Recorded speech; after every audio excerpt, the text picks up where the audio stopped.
Boa noite, estamos aqui novamente para meditar no livro do profeta Daniel.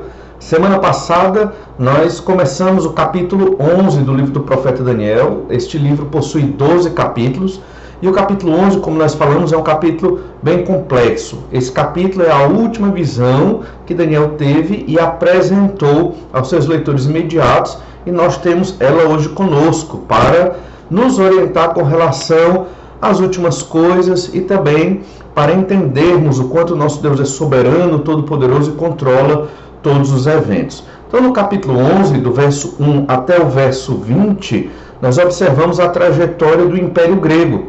Foi comandado por Alexandre o Grande, aquele grande rei que venceu os persas e implementou o seu governo dos gregos ali, o império dominando o mundo antigo. Após sua morte, surgiram 4 generais de Alexandre, 4 comandantes de Alexandre, que eram subordinados a Alexandre, e esses 4 dividiram o Império Grego entre si, mas 2 deles se destacaram, foi o que nós vimos do verso 1 até o verso 20 do capítulo 11. 2 desses comandantes generais se destacaram, um no norte, no reino da Síria, que eram os Seleucidas, e o outro no sul, no Egito, que eram os Ptolomeus. Então, todos esses versículos, até o verso 20, vai falar de uma disputa de território, uma disputa militar entre Seleucidas e Ptolomeus. No texto bíblico, o texto de Daniel capítulo 11, os reis Seleucidas são chamados de reis do norte, e os reis Ptolomeus são chamados de reis do sul. O texto não fala especificamente cada um deles, mas ao longo dos versículos vai mudando, não é só um rei do sul, nem só um rei do norte. Eles vão aparecendo os seus sucessores. Num estudo mais aprofundado, é possível você reconhecer quem é cada um. Em alguns momentos, um rei Seleucida casa com uma descendente dos Ptolomeus e vice-versa, e então eles vão fazendo relações amistosas visando a dominação quando se unem, mas por outros momentos eles vivem em disputas territoriais e em guerras. No meio dessas batalhas entre os Seleucidas e os Ptolomeus está Jerusalém, Israel, que na época era entendido como a Palestina, a Judéia, e essa província da Judéia estava no meio, porque a Síria e o Egito eram afastados pelo mar Mediterrâneo. Para que a Síria viesse atacar o Egito, era necessário passar pela Palestina, passar por Jerusalém. Por muito tempo, Jerusalém estava sob o domínio dos Seleucidas. E nós chegamos então ao versículo 21. O versículo 21 trata do mais importante para o contexto bíblico e emblemático rei Seleucida. Esse rei é chamado Antíoco Epifânio IV. No verso 21 nós lemos então da seguinte forma, Daniel 11, 21. Depois se levantará em seu lugar um homem vil, ao qual não tinham dado a dignidade real, mas ele virá caladamente e tomará o reino com intrigas. Então, Antíoco Epifânio, ele não era o rei legítimo da sucessão, ele era filho de Antíoco o Grande, mas Antíoco o Grande tinha um filho que deveria ser o sucessor. No caso, não era Antíoco Epifânio.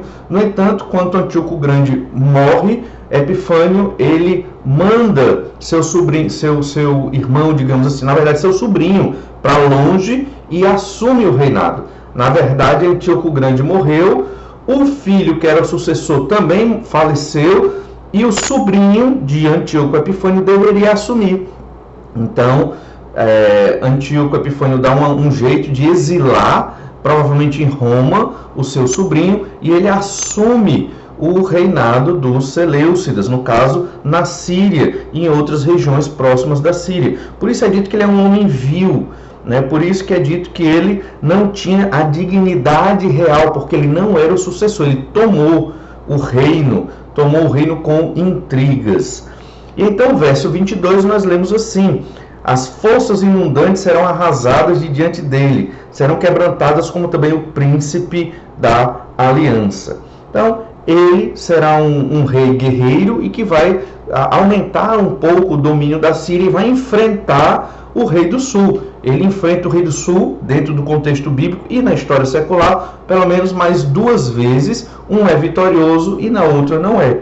Olha então o verso 25, Daniel 11, 25.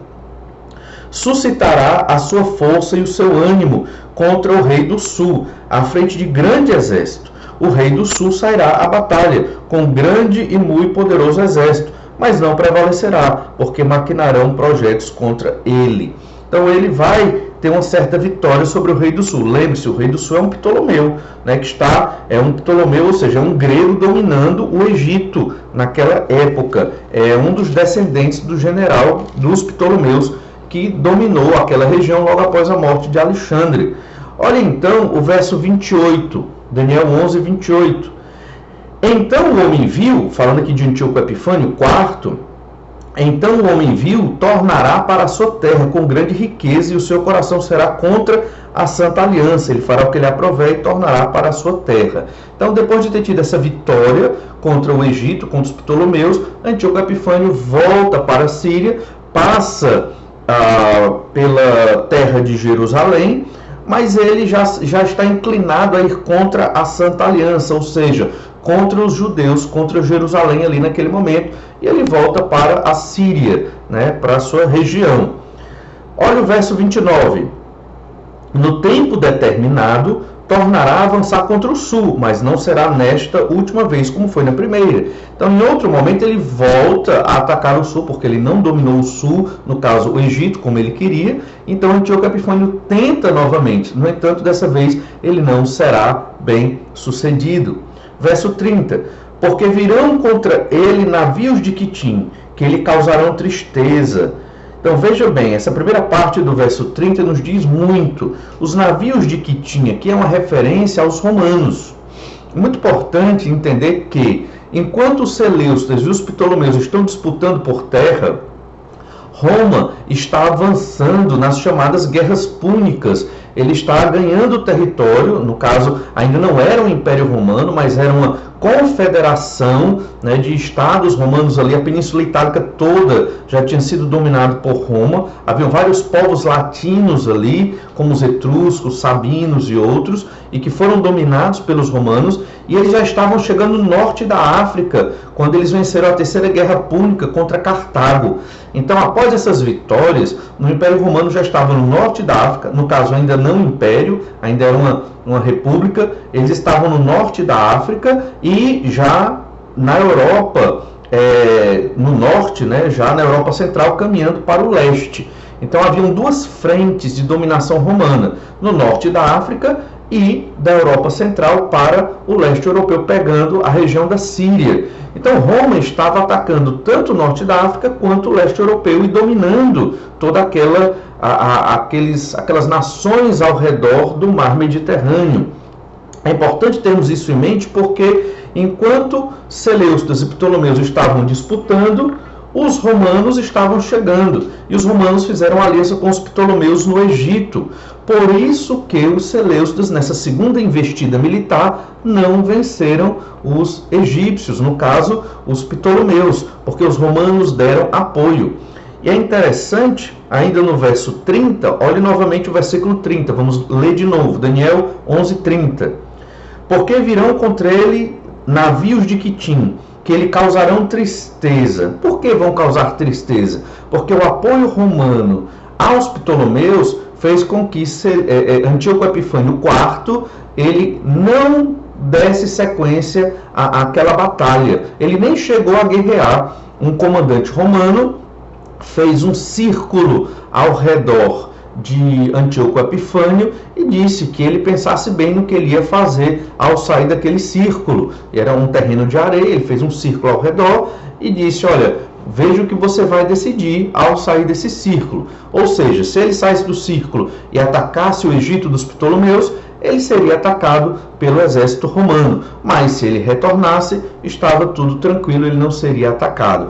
E diz a história secular que foi isso que Antíoco Epifânio IV fez. Ele saiu daquele círculo e voltou para a Síria. Só que ele voltou muito indignado, muito furioso pela humilhação que ele passou. Por isso, no verso 30 diz que esses navios de Quitim, os navios romanos, causarão tristeza para Antíoco Epifânio IV.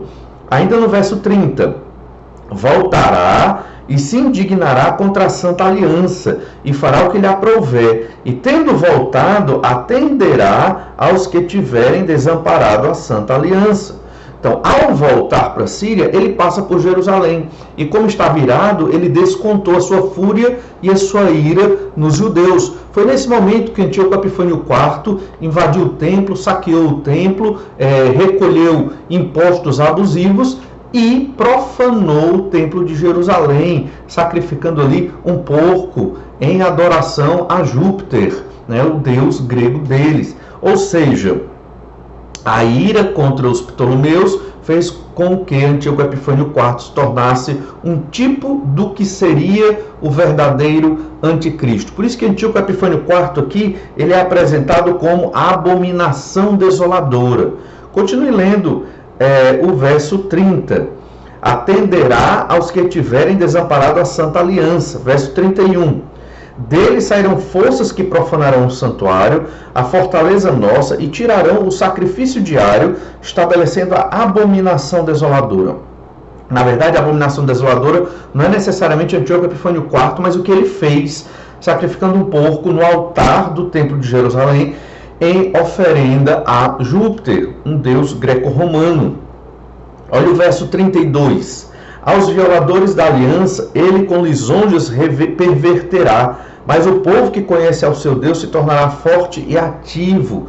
Então haverá uma parte de Israel que não vai se submeter à idolatria que foi colocada ali por Antíoco Epifânio IV. Diz a história que o sumo sacerdote na época se prostrou diante da autoridade de Antíoco Epifânio IV, mas que houveram vários judeus que se mantiveram firmes à aliança com Deus, à lei de Moisés. Daí surgiu a revolta dos Macabeus.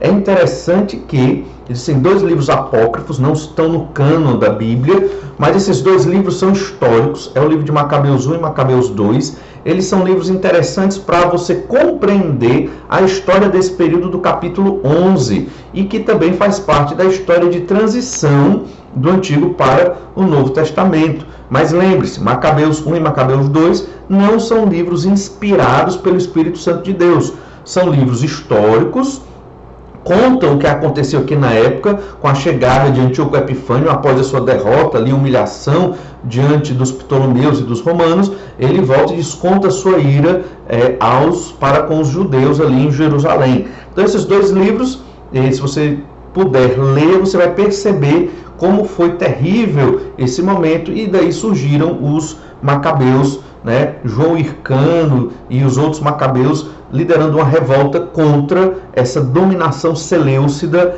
ali na Palestina, especificamente em Jerusalém. Verso 33. Os sábios entre o povo ensinarão a muitos, todavia cairão pela espada e pelo fogo, pelo cativeiro e pelo roubo por algum tempo.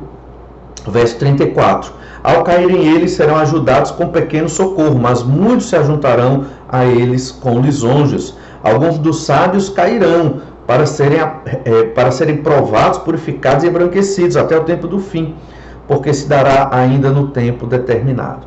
Então, tudo isso que nós lemos, inclusive essa reação dos judeus que acabamos de ler contra Antíoco Epifânio IV, contra o reino seleucida, aconteceu na história no século II a.C., ali meados do ano 160 a.C.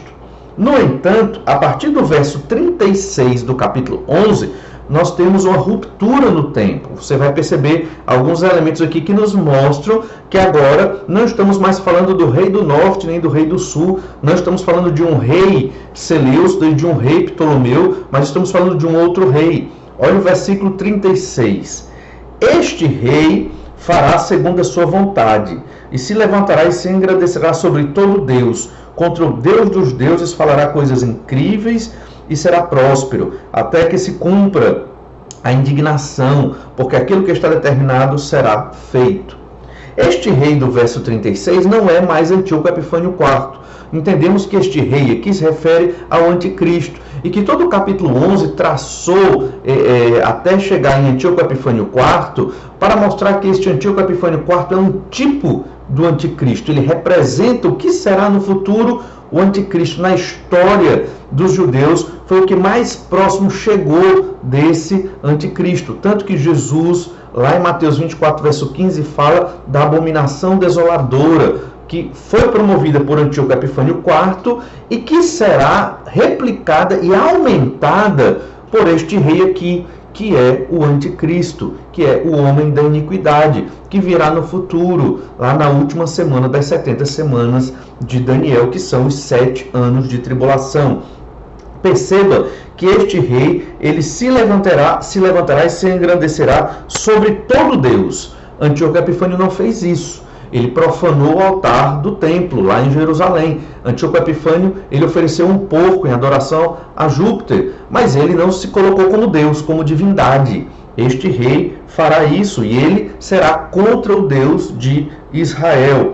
Outro detalhe interessante que distingue esse rei de Antíoco Epifânio é que este rei, ele se tornou próspero. Antíoco Epifânio não. Depois da humilhação que ele sofreu na segunda investida contra os Ptolomeus apoiados pelos romanos, ele decaiu e ele perdeu ali o seu império pouco tempo depois, seu reinado pouco tempo depois.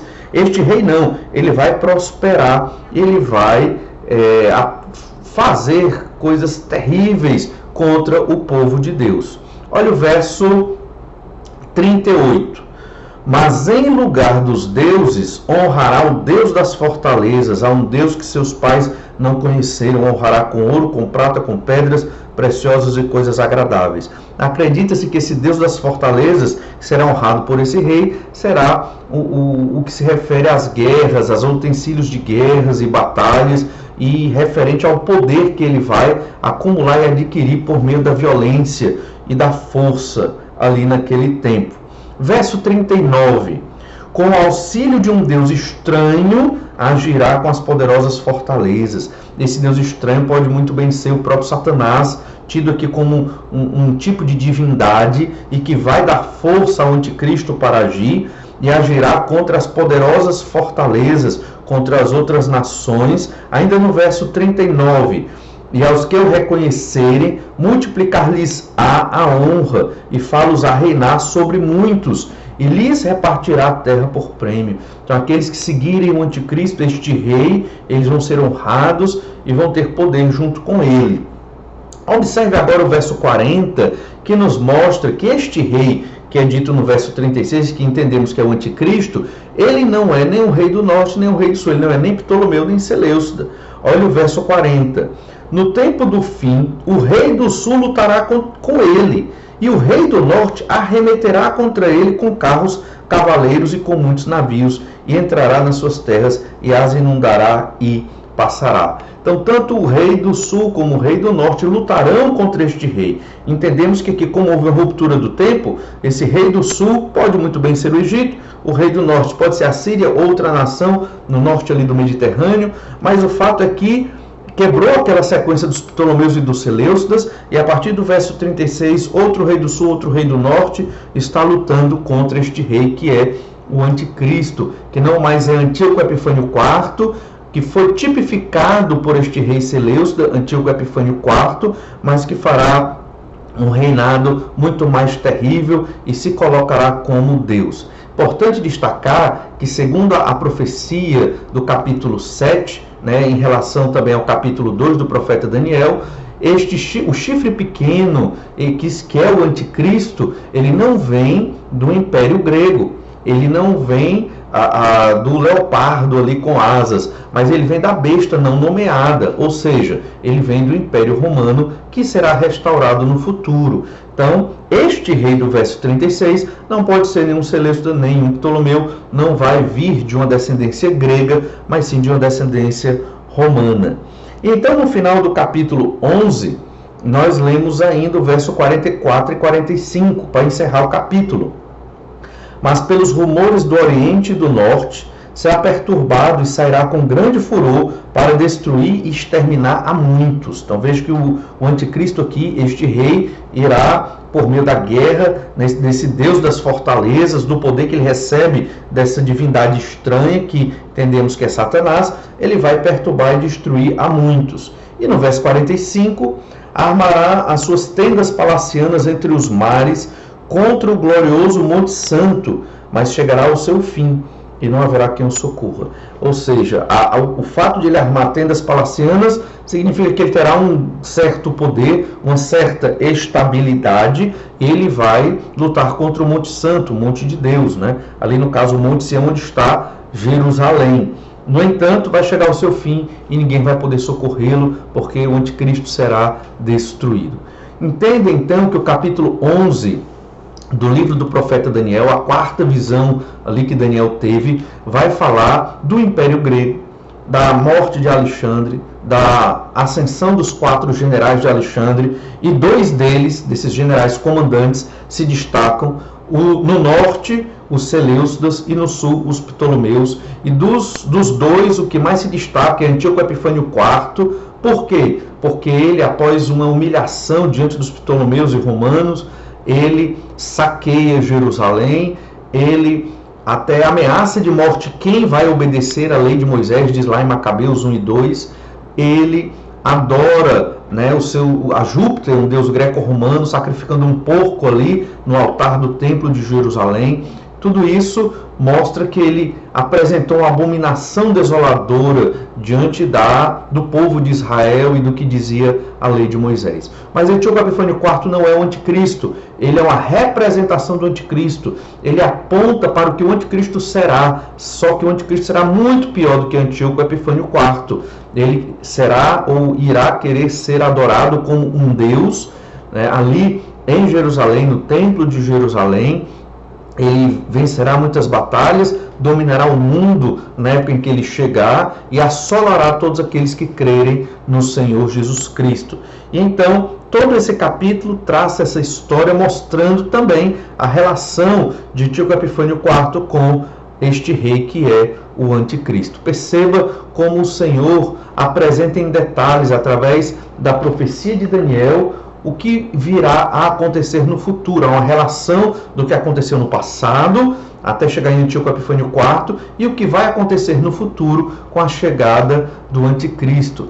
Irmãos, estas profecias nos ensinam o quanto o nosso Deus é poderoso, que ele tem um plano maravilhoso e muito bem elaborado, que até o mal que vai acontecer foi permitido e planejado por Deus. Sei que isso é difícil às vezes de nós compreendermos, mas essa é a verdade na Escritura, e nós temos que tentar aprender e aceitar estas verdades, porque vem de Deus, mas que no final da história o Senhor Jesus será vitorioso sobre o anticristo e sobre todo o mal que será implantado na terra naquele período dos 7 anos de tribulação. Por meio da escatologia pré-milenista, como nós entendemos na Bíblia, a igreja já terá sido arrebatada antes do anticristo chegar. E o anticristo assolará aqueles que vão se converter nos 7 anos de tribulação, e a nação de Israel voltará a ter um destaque no mundo. Hoje a nação de Israel vive num marasmo de fé diante de Deus. A maioria de Israel, embora tenha sua cultura religiosa ligada aos textos do Antigo Testamento, mas ela está muito distante como nação da adoração genuína ao Senhor nosso Deus. A igreja hoje, todos aqueles convertidos em Jesus, são os que proclamam a mensagem de salvação. E estas palavras servem para nós como extrema motivação para mostrar como o Senhor nosso Deus tem um plano.